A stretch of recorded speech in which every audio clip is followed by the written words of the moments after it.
Yang terhormat Bapak-Bapak, Ibu-Ibu, salam Pancasila. Bapak-bapak, Ibu-Ibu yang melihat video saya ini, tolong jangan lupa subscribe, like, dan di-share. Sifatnya gratis. Pada hari Jumat tanggal 24 November tahun 2023, saya akan mengomentari dalam informasi Mahfud MD akan diganti.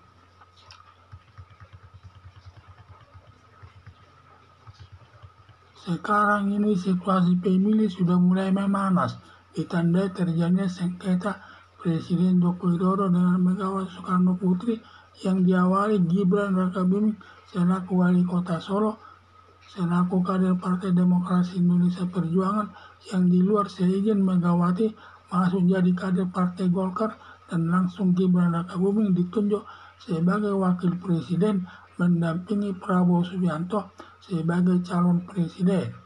Selanjutnya sudah didaftarkan ke Komisi Pemilihan Umum, tetapi Gibran Rakabuming tidak mengembalikan kartu anggotanya sebagai kader Partai Demokrasi Indonesia Perjuangan (PDPI), membuat Megawati marah sekali. Akibat kemarahan Megawati Soekarno Putri tidak bisa diterima karena Megawati sering juga menyakiti Presiden Joko Widodo yang dituding petugas partai, sampai membantahnya di depan umum, "Saya bukan petugas partai, tetapi presiden, bertanggung jawab kepada rakyat dan dipilih oleh rakyat." Akibat perselisihan tersebut, Presiden Joko Widodo menunjukkan kekuasaannya akan mengganti Mahfud MD selaku Menteri Polkam, termasuk 7 menteri selaku kader Partai Demokrasi Indonesia Perjuangan (PDIP), dan tidak lama lagi akan direshuffle Presiden Joko Widodo. Ada dugaan Mahfud MD selaku Menteri Polkam diganti karena Mahfud MD sebagai calon wakil presiden mendampingi Ganjar Pranowo selaku calon presiden untuk menurunkan elektabilitas pasangan Ganjar Pranowo dengan Mahfud MD. Karena saingan terberat calon presiden Prabowo Subianto bersama Gibran Rakabuming adalah calon presiden Ganjar Pranowo bersama Mahfud MD yang elektabilitasnya tipis, yang sering berganti-ganti. Kadang elektabilitas Prabowo Subianto lebih tinggi, sebaliknya juga demikian. Tetapi survei SMRC terakhir ini elektabilitas Ganjar Pranowo mencapai 27,5%, sedangkan calon presiden Prabowo Subianto elektabilitasnya hanya 25,5%. Sedangkan calon presiden Anies Baswedan tetap bertahan di posisi ketiga. Diduga atas kekuasaan selaku presiden melakukan berbagai tindakan yang tidak netral, yang berpihak kepada calon presiden Prabowo Subianto, karena Gibran Rakabuming sebagai calon wakil presiden merupakan anak kandung Presiden Joko Widodo, sehingga tidak mungkin netral, yang dapat dilihat di daerah-daerah antara lain. Pada saat Presiden kunjungan kerja ke Gianyar, Bali, semua baliho Ganjar Pranowo dan Mahfud MD diturunkan, termasuk bendera serta atribut lain. Sedangkan baliho dan atribut calon Presiden Prabowo Subianto dan Anies Baswedan berdiri tegak tanpa ada yang diturunkan. 2. B. Demikian juga polisi Solo dengan jumlah yang banyak mendatangi kantor Partai Demokrasi Indonesia Perjuangan (PDIP) Solo, padahal tidak ada masalah, yang merupakan tindakan intimidasi dari presiden dari penguasa kepada Megawati Soekarno Putri selaku Ketua Umum Partai Demokrasi Indonesia Perjuangan atau PDIP. Rencana penggantian Mahfud MD sebagai Menteri Polkam merupakan tindakan intimidasi juga. Walaupun Presiden melakukan beberapa kali tindakan intimidasi, tetap saja elektabilitas Ganjar Pranowo bersama Mahfud MD lebih tinggi dari calon Presiden Prabowo Subianto yang didampingi calon wakil presiden Gibran Rakabuming. Tingkat elektabilitas Presiden Joko Widodo mencapai 86%, tidak berpengaruh lagi untuk meningkatkan elektabilitas Prabowo Subianto karena nama baik Presiden Joko Widodo di masyarakat sudah jelek, yang membentuk politik dinasti atau politik keluarga yang bertentangan dengan prinsip demokrasi serta dituding pengkhianat bangsa. Harapan saya tindakan intimidasi apapun yang dilakukan Presiden tidak berpengaruh lagi kepada elektabilitas Ganjar Pranowo bersama Mahfud MD.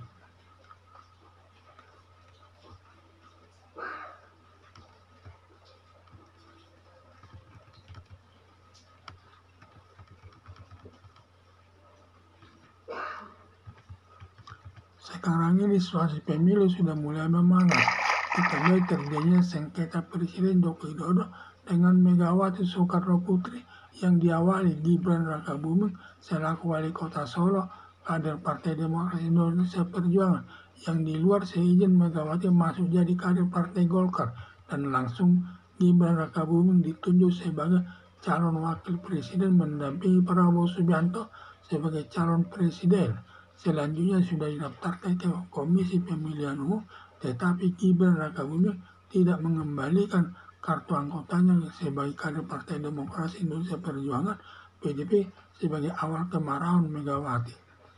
Akibat kemarahan Megawati Soekarno Putri tidak bisa diterima karena Megawati sering juga menyakiti Presiden Joko Widodo yang dituding petugas partai, sampai membantahnya di depan umum, "Saya bukan petugas partai, tetapi presiden hasil pilihan rakyat dan bertanggung jawab kepada rakyat." Akibat perselisihan tersebut, Presiden Joko Widodo menunjukkan kekuasaannya akan mengganti Mahfud MD selaku Menteri Polkam, termasuk 7 menteri selaku kader Partai Demokrasi Indonesia Perjuangan (PDIP), dan tidak lama lagi akan diresapel Presiden Joko Widodo. Ada dugaan Mahfud MD selaku Menteri Polkam diganti karena Mahfud MD sebagai calon wakil presiden mendampingi Ganjar Pranowo selaku calon presiden untuk menurunkan elektabilitas pasangan Ganjar Pranowo dengan Mahfud MD.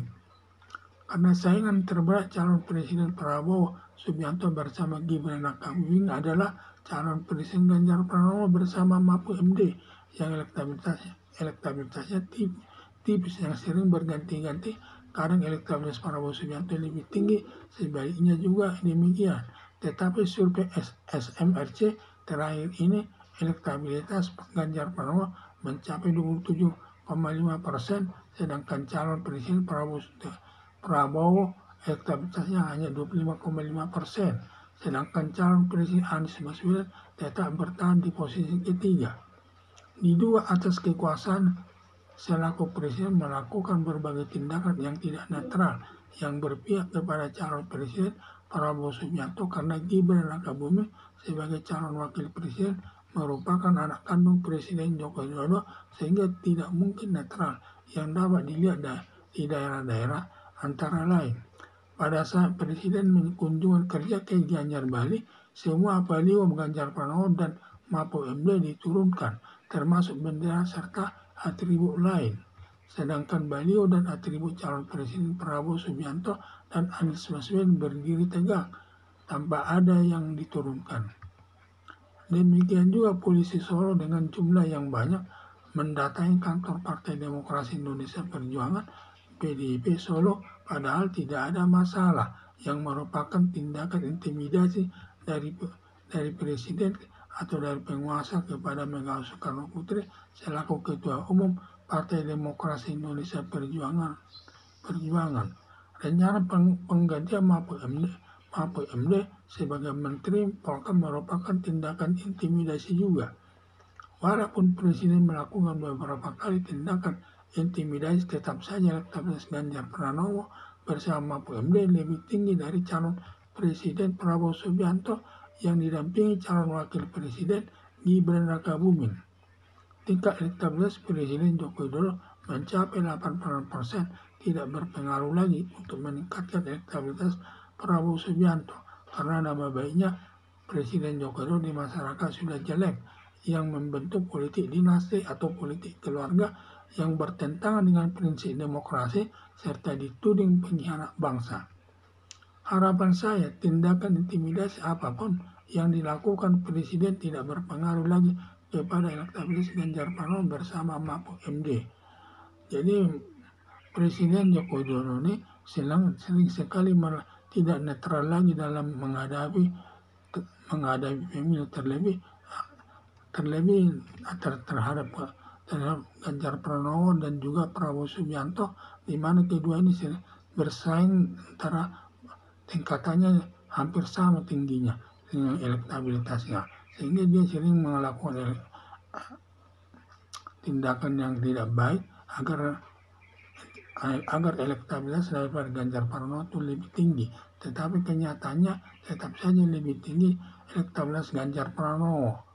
Di samping itu juga pengaruh Presiden Joko Widodo yang elektabilitas 86% sampai puas masyarakat atas kinerjanya tidak berpengaruh lagi untuk meningkatkan elektabilitas Prabowo Subianto, karena nama baiknya sudah jelek di masyarakat dan juga dia membentuk politik dinasti atau politik keluarga yang bertentangan dengan prinsip demokrasi yang sudah dirumuskan dalam Undang-Undang Dasar, sudah dirumuskan dalam Pancasila sebagai dasar negara Indonesia. Itulah saya lihat kelihatannya tidak bisa lagi, sehingga nama Presiden Joko Widodo sudah jelek di mata masyarakat. Jadi harapan saya tindakan intimidasi apapun yang dilakukan Presiden tidak berpengaruh lagi kepada elektabilitas Ganjar Pranowo bersama Mahfud MD. Sekian dan terima kasih.